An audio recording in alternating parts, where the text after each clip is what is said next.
আমাকে জিনাফা কয়দিন পর পর একটা আকাশ করে আর জামাইরে লাইভে আইনা সে মাপ চাওয়ায়।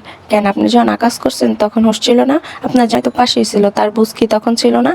এই জিন দিয়া পোলা মরে গেছে সেইটা নিয়ে ভাইরাল হয়ে এখন সবাই ছোট লোক বলতেছেন। সব কমেন্টের মধ্যে বলতেছে ছোট লোকগুলা তোরা এখানে আসতে পারবি, তোরা এই জামা কাপড় পরতেও পারবি না, আপনার মতো উলঙ্গ হয়ে ঘোরার কোনো শখ নাই। আপনার মতো আমরা এই অনলাইনে এসে ভাইরাল হই নাই বা অনলাইন দিয়ে টাকা দিয়ে আমাকে চলতে হয় না। আলহামদুলিল্লাহ আমাদের জামাইয়ের ইনকাম আছে।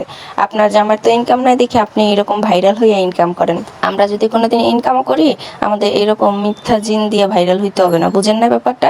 এরকম উলঙ্গ হইতে হবে না। আপনি যে তন্নির কথা বলেন, তন্নি আপু, উনি উলঙ্গ হয়ে ঘুরুক আর যাই করুক, উনি মানুষের সম্মান করতে জানে, ঠিক আছে? উনি কাউরে নিয়ে কখনো অসম্মানজনিত কথা বলে নাই। ওনারে যে কমেন্টে গালাগালি করছে উনি তার উত্তর দিয়েছে। আপনার মতো পুরো বাংলাদেশ নিয়ে কেউ কথা বলে নাই, ঠিক আছে? আর আপনার জামাই আপনি এখন কাহিনী শুনাইতে আসছেন লাইভে। কাহিনী কি আমরা মানুষ লাইভে চোখে দেখি নাই? আমরা তো দেখছি লাইভে। তো আপনি এখন এইসব বন্ধ করেন। অহংকার যে পতনের মূল আপনার দেখলে বোঝা যায়।